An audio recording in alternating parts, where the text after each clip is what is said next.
Good morning, ATP family, and welcome to AndreThePodcast. I'm Andre Lacey, and as always, I appreciate you being here with me today.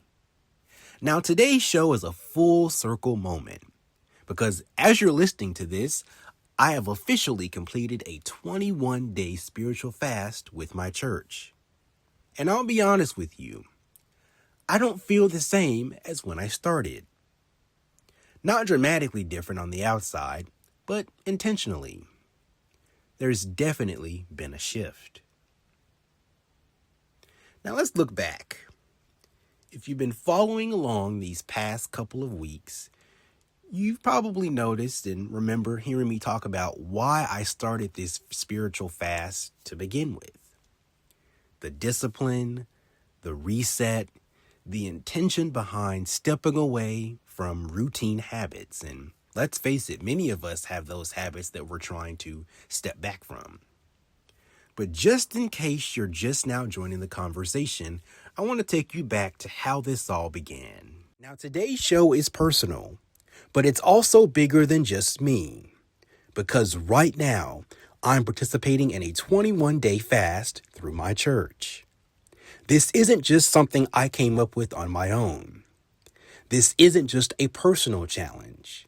This is a collective decision, a time where we as a body are choosing to step back, to refocus, to realign, and to grow spiritually together. And I want to talk about what this actually means, because fasting, especially in a faith context, it's deeper than what people often think. Let's dive in. So what is the power of doing it together? One of the things that makes this different is not that I'm doing this alone. There's something powerful about knowing that other people are making the same commitment at the same time. Praying, sacrificing, being more intentional. And that changes the mindset, because it's not just about a personal discipline. It's about spiritual alignment and accountability. It's knowing that while pushing through a difficult moment, somebody else is too. And that kind of unity, it matters. And at that point, everything was still ahead of me. The challenge, the unknown, the adjustment. Now, let's talk about the midpoint ideal or reflection, I guess you could call it. Then as the days went on, things started to shift, not just physically, but mentally and spiritually. And the spirituality part, for me, is the most important, followed by the physically and mentally. By week 2, I started realizing something deeper. One of the biggest things I've noticed is how much more present I've become. Present in my thoughts, present in my decisions, present in my day-to-day life. Because when you remove distractions, you start to notice what's been there all along. Moments you used to rush through, thoughts you used to ignore, times you didn't realize you were wasting. Think about that. And now, I'm actually sitting in those moments. Those moments of gratitude, those moments where I often wonder, what's next for me? Those moments where I think to myself, what is God using me for today and in life? What's my purpose? And I think that is so important, to sit down in total silence and just reflect. And that's when it really hit me. This wasn't just about what I was giving up. It was about what I was becoming aware of. Now, you might ask, what changed? Here I am, 21 days later. And one of the biggest challenges? I've become more centered. I like to think that I've become more centered and that I was also centered in the past. However, I've become more grounded too. I've become more grounded in the fact that though I've been working on the habits that needed to change, it took this fast, this spiritual fast, this awakening to really bring me closer to what I was trying to achieve and really opening my eyes.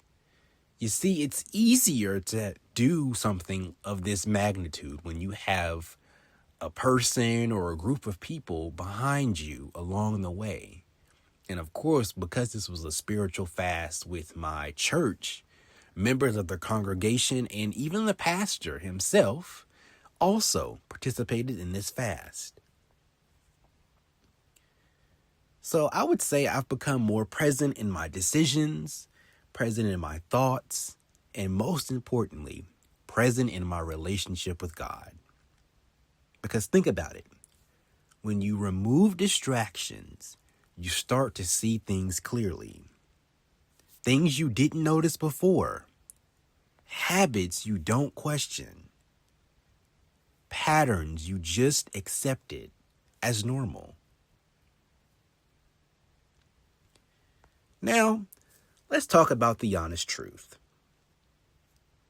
I want to be real with you all, as I always am on this show. One of the biggest things this fast exposed, to me anyway, was how much I relied on convenience. Having access to whatever I want, whenever I want it. Food, comfort, routine. And you really don't realize how much that shapes your behavior until you take a step back. You take a step back from it and you look at it.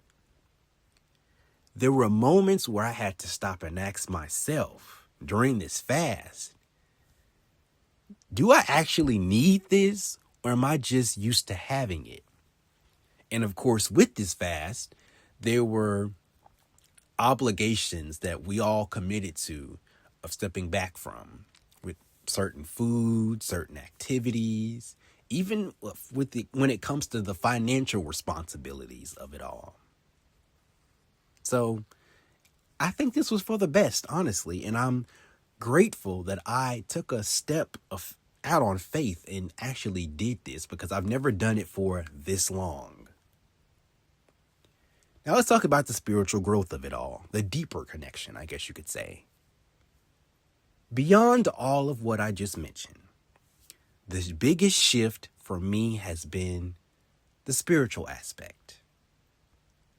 I felt myself growing closer to God, not just in the structured moments, but in the quiet, in stillness, in reflection, in being present. Now, I consider myself a very faith-driven person. I pray every day. But even still, just sitting in moments of silence, just reflecting and thinking, it does really, in a way, help you deepen your connection with God, because you're thinking, you're praying, you're just listening and being more present. And I've learned something else through this process. Sometimes God doesn't need us to do more. He just needs us to slow down enough to listen. How many of you out there can relate to that or understand that? He just needs us to slow down enough to listen. Just to listen. So, what have I learned from this? What are the clear and key takeaways from this? If I'm being honest with you, which again, I always am, if I had to sum this up in what these 21 days have taught me personally, it would be this. Discipline reveals truth. It shows what controls you. It shows where you lack balance. And it shows where growth is needed. But even still, it also shows you what's possible when you become intentional. I like to consider myself a very intentional person with everything that I do, even when it comes to this very show. I tell people all the time, I love to hear your ideas, your thoughts, your questions. If you have a story idea, a topic you want me to discuss or that you think is worth discussing, or a guest you want featured. And I've had many people share or examine what they think could make this show grow overnight.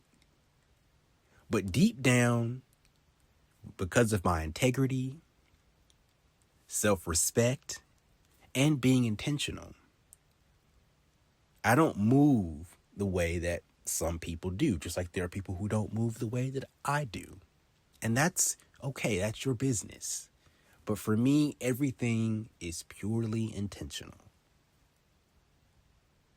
And so that's why I think it was important for me to step back and look at, okay, what else can I do that will allow me and that will keep me, in a matter of speaking, intentional.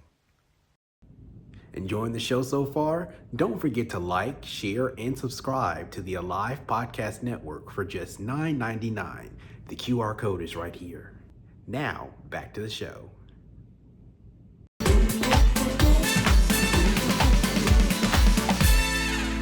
Now, here's the most important part. This isn't the end. This is not the end. Because while the fast may be over, the 21 days, the mindset doesn't stop here. I'm personally challenging myself to continue.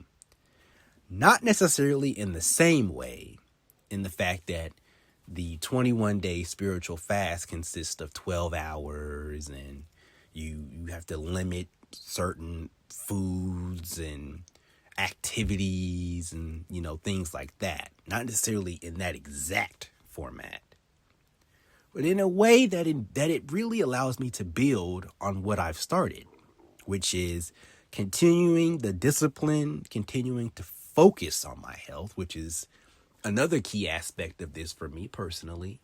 I still haven't gotten the chance to really sit down and dive in with you all as to what transpired with me health-wise, but I promise you at some point we're going to get into it. But of course, I want to get better health-wise, and I think this fast is helping me do that. So continuing with that, and of course, the absolute most important, if you don't hear anything else, for me personally, is to continue growing my relationship with God. God has blessed me in so many ways beyond measure. I could go on for hours about what he's done for me that's allowed me to just be where I am now. And without him, who knows where I'd be, honestly. And I'm sure many of you feel the same way and understand. Now, you may ask about this connection. The connection for me is Resurrection Sunday. Now, by the time this airs, Resurrection Sunday will have passed.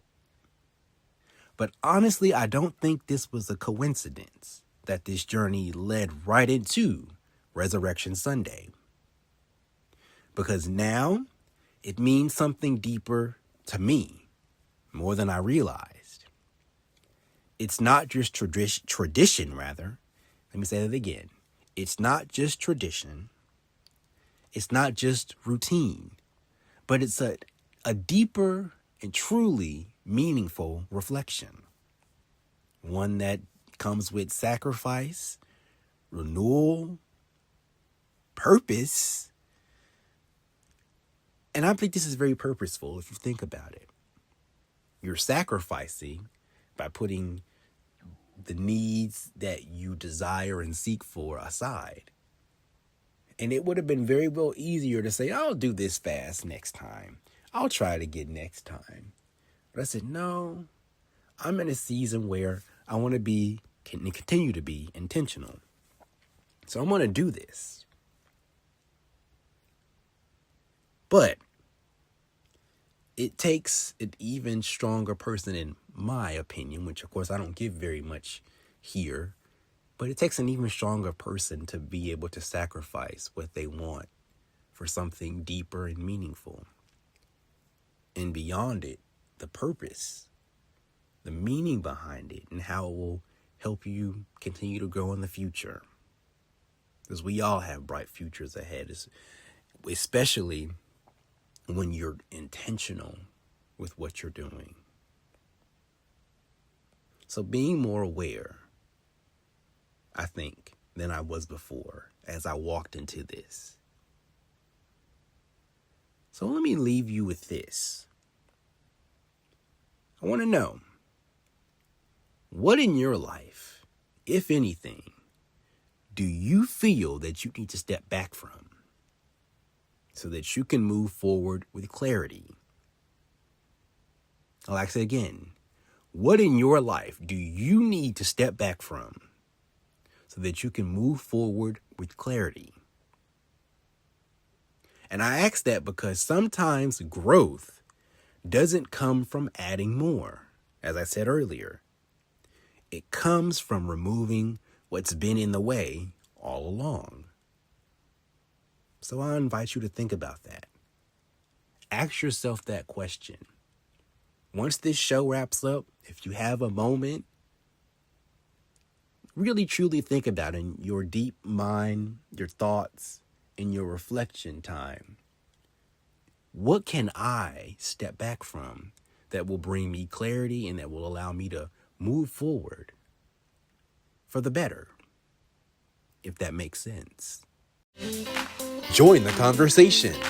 Have a story idea, topic, or guest you want featured on Andre the Podcast? Send us a message. We look forward to hearing from you.